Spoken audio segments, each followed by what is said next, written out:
पे गरीबी नहीं, गरीब बन गया, बोया, फसल अच्छी आई, परिणाम ये निकला कि बीज भी चुक गया, अगली साल का बीज भी रख गया और साल भर को बोल दो ना। यदि ये नहीं मिलता तो लोग साहूकारी में बीज क्यों उठाते? साहूकारी के बाद बीज उठाना बता रहा है कि सेठ जी मैं 6 महीने बाद वापस कर दूंगा और मेरा परिवार भी पल जाएगा और अगली साल का बीज भी रख लूंगा। यही चीज पूज्यवर कुंद कुंद स्वामी महाराज प्रवचन सार की 4 चूलिका में कहते, तुम धर्म के स्थान को खेत मानना, तीर्थ क्षेत्र को खेत मानना, मंदिर को खेत मानना, भगवान को, गुरु को, शास्त्र को खेत मानना, ये खेत हैं, तुम किसान हो। खेत को अनाज की जरूरत नहीं है,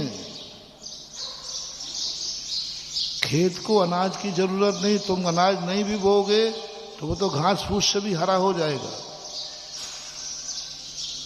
खेत को अनाज की जरूरत नहीं है, ऐसे ही मंदिर को, भगवान को कोई जरूरत नहीं है।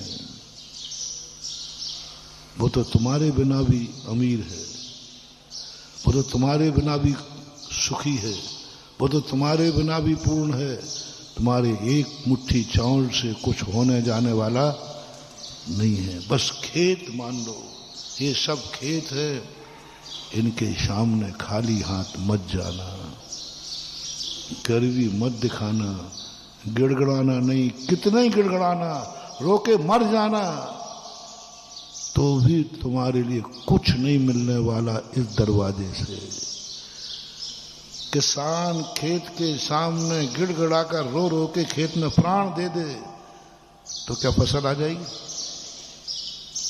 प्राण देने पे तो फल जाएगी, खेत को दया तो आ ही जाएगी। अरे बेचारा मर रहा है, खूब रो रहा है, पूरा परिवार को जाके बैठाल दो वहां रोने के लिए,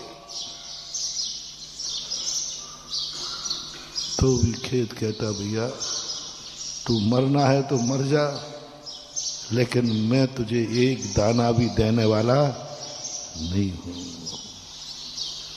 ऐसे ये दरबार में हम गिड़गड़ाए, रोएं, गाएं, कुछ भी करो, कुछ नहीं होने वाला रे।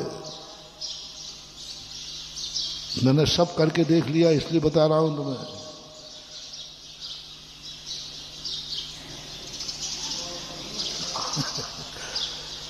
कुछ नहीं है, इसके दरवाजे कितने ही रो, गाओ, गिड़ाओ, कुछ फर्क नहीं पड़ता, कुछ फर्क नहीं पड़ने वाला,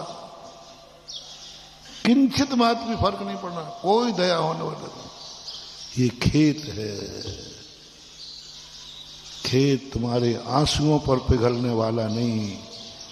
खेत कहता है बीज दो, फसल लो, बीज दो। तो वो कहते हमारे पास खाने को नहीं है तो कर्जा करो, इस दरवाजे तो अमीर बन के आओ, माला माल हो जाओगे। इसलिए कभी भी भगवान के सामने गरीब नहीं बनना, अमीर बन के जाना। अभी तो भगवान इतना है कि मैं तेरे को देने लाया हूं, बस वहीं से तुम्हारी अमीरी चालू हो जाएगी। भगवान समझ जाएंगे कि भक्त पक्का है, खाने को है नहीं, वो दातारी दिखा रहा है, खाने को है नहीं, वो दातारी दिखा रहा है, तो मैं तेरे लिए लेने लाया हूं। भगवान बहुत खुश हूं। बस यही जिंदगी का सबसे बड़ा रहस्य। वो मुट्ठी भर चावल महानुभाव साहूकार से कर्जा करके लाना पड़े तो ले लेना, किसी से ब्याज पे मिले तो ले लेना, उधार मिले तो ले लेना, लेकिन भगवान के दरवाजे गरीब बन के मत आना, कुछ करके आना। फिर देखो आपका काम क्या हो। सुदामा ने यही तो किया। पत्नी जानती थी श्री कृष्ण के सामने जितना गिड़गिड़ाएंगे कृष्ण जी अपना प्रेम नहीं दिखाएंगे। बोले ये मित्र से मिलने नहीं आया है, ये तो अपनी भूख मिटाने आया है। तुम दुखी होकर आओ मंदिर में, तुम दुखी होकर आओ गुरु के पास, तुम दुखी होकर नमोकार मन फेरो, महानुभाव कुछ नहीं होगा।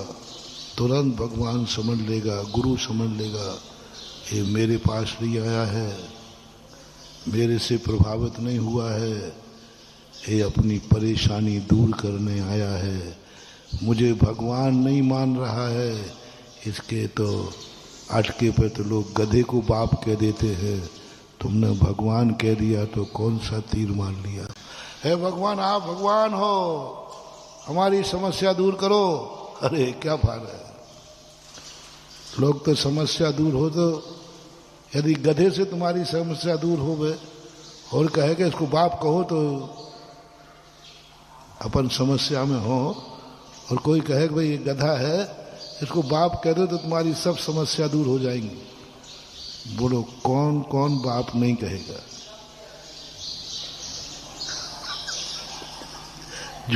झूठ मत बोलना, मुहावरा कभी झूठा। यदि अपनी ऐसी अटक जाए कि कहीं कोई दूसरा रास्ता नहीं है उस संकट दूर करने का, ऐसी अपनी अटक जाए, बस मात इतना ही करना है गधा को बाप कर। सुन रहे हो रे एक बाप के, और तीक पे चढ़ाओ है महाराज, हम एक बाप के हैं तो ये गधा को बाप क्यों कह रहा है। अरे महाराज जी आप तो गर्व, आप यही छेड़ देते हो हम लोगों को। एक बाप के हो ना हो, लेकिन अटके पर किसको बाप कहना है।